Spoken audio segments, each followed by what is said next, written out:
Hello, I'm Essay, your AI essayist. Please note that all content, audio and video in this presentation are AI generated.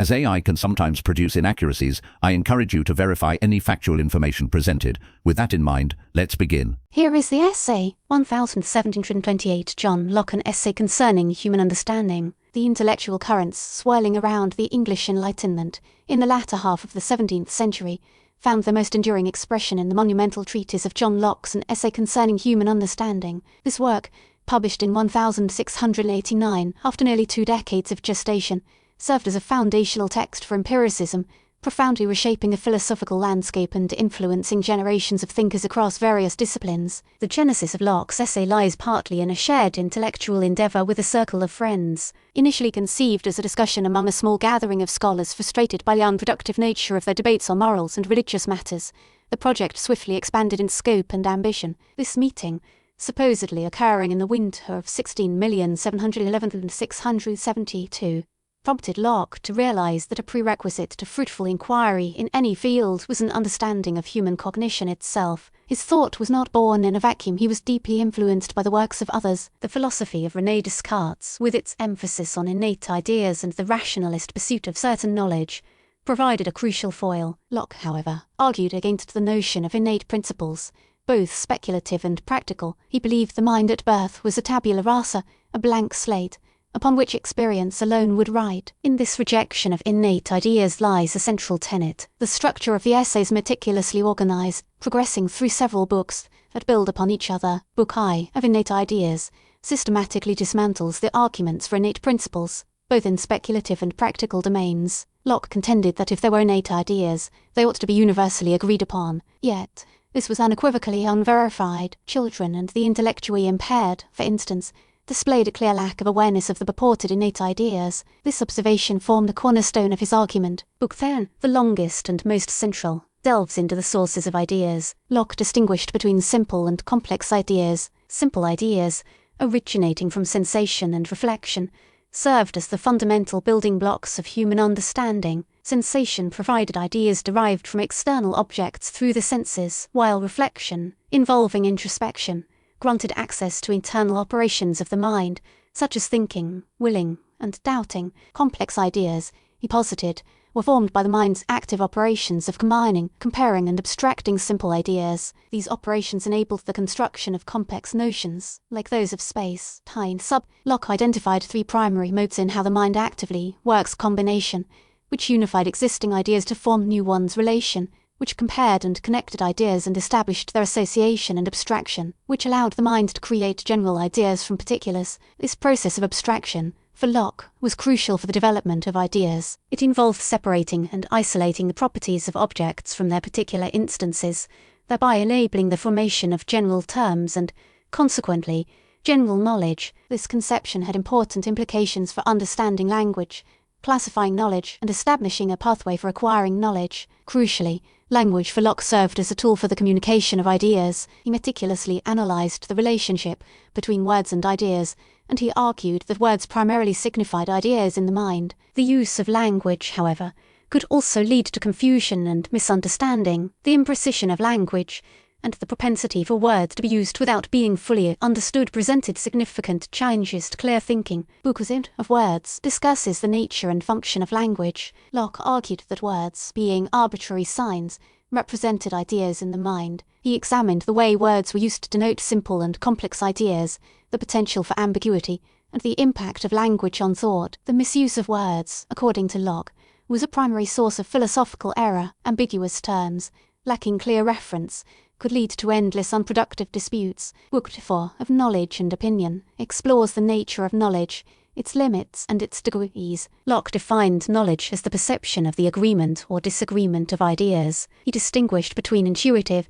demonstrative, and sensitive knowledge. Intuitive knowledge, the most certain form of knowledge, involved the immediate perception of the agreement or disagreement between 2 ideas, such as the idea that white is white. Demonstrative knowledge, on the other hand, was derived through a chain of reasoning, allowing the mind to deduce new truths from existing ones, such as the proofs of geometry. Sensitive knowledge, the least certain, derived from the senses, provided knowledge of particular external objects, though it was always dependent on the testimony of sensory experience. Locke's view of belief focused on the acceptance of probable propositions, a realm governed by the likelihood that an idea accurately represented reality. The influence of an essay concerning human understanding was immediate and far-reaching. It profoundly shaped the course of epistemology, metaphysics, and the philosophy of mind. It provided a framework for understanding how human beings acquire knowledge and how human understanding operates. It served as a challenge to the existing intellectual order, and the ideas in the work resonated well beyond the confines of academic circles. The essay, for instance,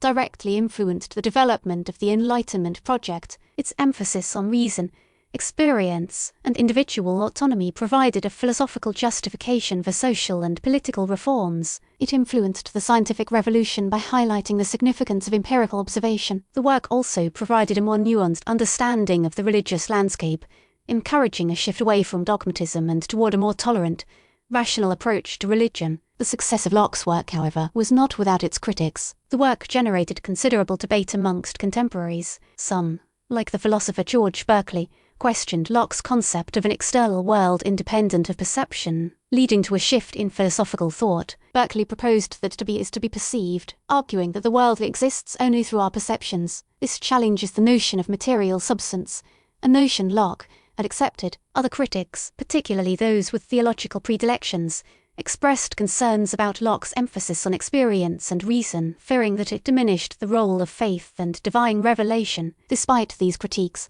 Locke's influence continued to grow. The essay became a required text in universities and an essential touchstone for intellectual discourse. The impact of Locke's work is visible in the writings of many Enlightenment philosophers. Locke's ideas were adopted by figures such as David Hume, who developed a more radical form of empiricism, and the French philosophers, who championed the application of reason to social and political reform. The influence of Locke's philosophy can be observed in the development of political thought. His ideas about natural rights, the social contract, and the separation of powers provided a crucial foundation for the American and French revolutions. Locke's concept of the self as a construct, a product of experience, influenced the development of psychology and the social sciences. The notion of the human mind as a tabula rasa, shaped by experience, provided a philosophical basis for reforming education, fostering a belief in the malleability of human nature and the prospects of social progress. The work of Locke continued to be debated and reinterpreted in subsequent centuries. His emphasis on empiricist principles influenced the development of positivism in the 19th century, with its championing of rigorous scientific methods and the rejection of metaphysical speculation. Later thinkers, such as Immanuel Kant, attempted to synthesize empiricist and rationalist perspectives, criticizing Locke's reliance on sensation as the sole source of knowledge, but also acknowledging the importance of experience in shaping human understanding. Contemporary scholars continue to engage with Locke's work, re-evaluating his arguments in light of modern developments in cognitive science, linguistics, and philosophy of mind. The debates surrounding Locke's work remain relevant and vital, as they are directly relevant to issues of knowledge, belief, the nature of reality, a relationship between the individual. Locke's emphasis on experience has had lasting implications for the social sciences. His assertions regarding the mind's capacity for change shaped our understanding of how individuals learn and are influenced by their social environment. The work has had an immense impact on education, shifting away from rote memorization to an emphasis on critical thinking and student-centered learning. His influence is seen in various fields, influencing psychology, sociology, and political science. His emphasis on freedom, equality, and individual rights helped form the basis of democratic ideals. The initial reception of an essay concerning human understanding was largely positive, although its complexity and systematic nature initially hindered its complete and widespread consumption. However, as Locke's ideas became known, they gained immense respect. Locke's work was not merely a philosophical treatise, it was a cultural event. It forced people to reconsider their assumptions about knowledge, human nature, and the world. The subsequent publication of abridged and translated editions made the essay accessible to a broader audience, further solidifying its influence. Locke himself actively revised the essay throughout its duration, addressing criticisms and clarifying his arguments. These revisions, incorporated into subsequent editions, reflect his commitment to refining and defending his perspective. These revisions also helped ensure that the work remained relevant and stimulating to readers. The work's impact on subsequent philosophy is readily apparent. David Hume, for instance, adopted Locke's empiricist framework, but subsequently pushed it further, questioning the validity of causal inferences and the certainty of our experience. Hume's skepticism, in many ways, was a direct product of Locke's influence. Similarly, within the scope of political philosophy, Locke's ideas played a pivotal role. His writings on natural rights and government influenced the development of liberal political thought, advocating for individual liberties and limited government. Locke's concepts of natural law and the social contract fundamentally shaped political discourse. His ideas also made a significant impact on religious thought. His concept of religious tolerance, based on the separation of church and state, became influential in promoting religious freedom. Locke, in his view, argued that toleration was vital for the well-being of society. The work's influence extends to figures as diverse as Isaac Newton and the American founding fathers. Newton, a contemporary of Locke and a prominent figure in the scientific revolution,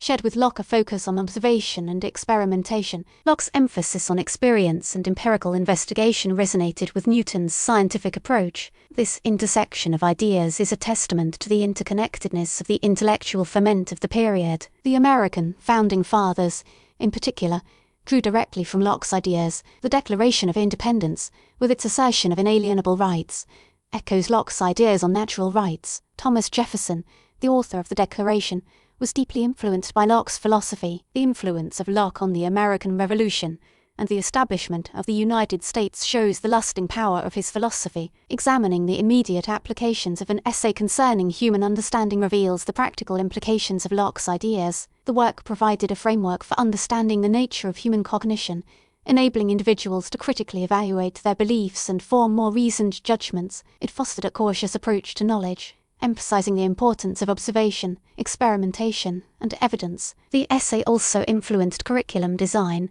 The emphasis on experience and learning shaped approaches to education, providing a foundation for modern pedagogical practices. The notion of a tabula rasa challenged the prevalent belief in innate knowledge and promoted a more democratic approach to education, emphasizing the potential of all individuals to learn and develop their abilities. In conclusion, John Locke's An Essay Concerning Human Understanding remains a foundational text for epistemology, metaphysics, and political philosophy. Its impact on the social sciences, political thought, and cultural debates is profound. The work's emphasis on experience, reason, and individual autonomy provided the philosophical underpinning for the Enlightenment. Locke, in the essay, created a framework for understanding the nature of human knowledge, belief, and the human mind. His work continues to be debated and reinterpreted, ensuring that its legacy remains dynamic and pertinent to contemporary issues. His insights into human perception, thought, and language continue to be highly relevant for contemporary scholars and are a lasting reminder of the enduring power of intellectual inquiry. We really appreciate you tuning into this AI-powered presentation. Our goal is to push the boundaries of AI in content creation, and your input is invaluable. If there's a particular subject you'd like to see us tackle next, or if you have suggestions on how we could fine-tune our AI's creative prompts, please don't hesitate to leave your ideas in the comments section.